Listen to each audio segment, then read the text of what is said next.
today. Alex, you've got some interesting things here about families. So the viewer, who's a long-term stalwart of UK column, who sent this with a lot of children identifying as furries now.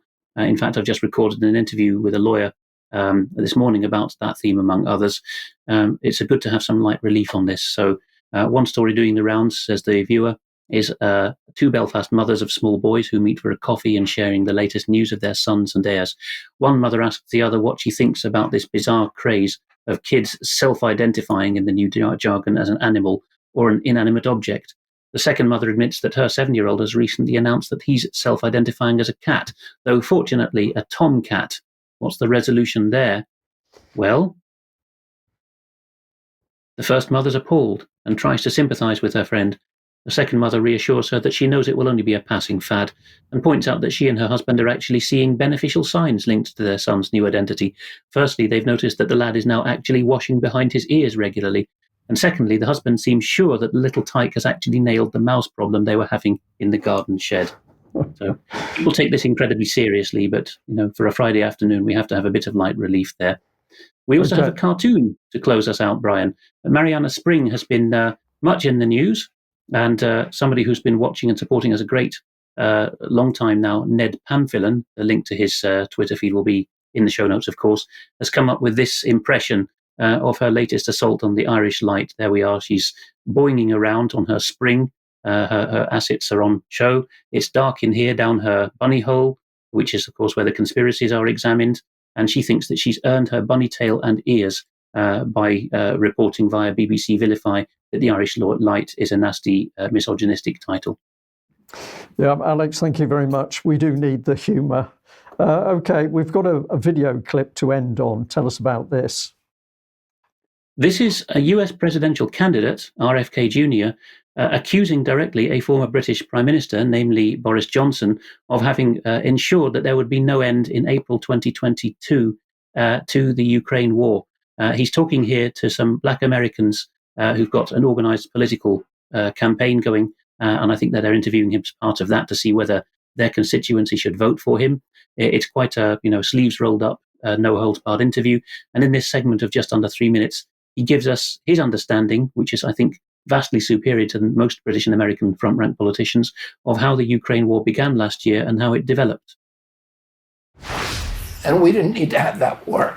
The Ukrainians, we forced Ukraine into that war. We should have just minded our business. They not only, if we had minded our business, they had already signed a peace treaty. They had a peace treaty called the Minsk Accords that everybody had agreed to. Zelensky got 70% of the votes saying that he was going to sign it. It left all of Ukraine intact. It just protected the ethnic Russians in Donbass, protected them so they could speak their own language and they wouldn't be killed by the government, which we installed. We paid for that coup in 2014, put our own government in, and they started killing Russians. So they had settled it. And we went in and told him he couldn't settle it. And then in April of 2022, just after the Russians invaded, the Russians wanted to settle it. And they only sent 40,000 troops in. They wanted us to come to the table. Zelensky signs and Putin sign a peace agreement. And Putin starts withdrawing all of his troops. We send Boris Johnson over there, the former Prime Minister of England, to kill the agreement and say, we don't want to settle, we want a war with Russia. When Biden was asked, why are we doing this war? He said, regime change in Russia, that's our objective. That's not good for the Ukraine. My son went over there and fought because he's idealistic. He didn't tell me where he was going.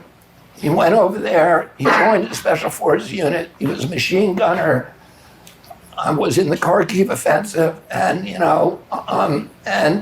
risked his life. And now 350,000 kids have been killed from the Ukrainian side alone. And it's a war that should never have happened. That the story that we're told that that was an unprovoked invasion by Putin is not the accurate story. There's another story, and that is that the U.S. wanted this war. Lloyd Austin, the same month in April when we sabotaged it, Lloyd Austin, who's the Secretary of Defense, was asked by the press, why are we in this war? And he said, because we want to exhaust the Russian army and degrade its capacity to fight anywhere else in the world. And we don't have to kill Americans. He didn't say this, but earlier position papers had said we should draw Russia into war with a country like Afghanistan or the Ukraine, where their soldiers are going to be dying. We'll provide them the equipment and we'll exhaust them. So there we are, the sad reality of a fermented war in Ukraine, who was behind it, and a figure of the deaths on the Ukrainian side estimated by Kennedy at around 350,000 troops. I think that is very low. But we'll leave it there. Thank you very much for joining UK Column News today. We will have an extra time in a few minutes. So if you're a subscriber of UK Column, please join us for that. Thank you. We will see you next Monday at 1 o'clock. Bye-bye.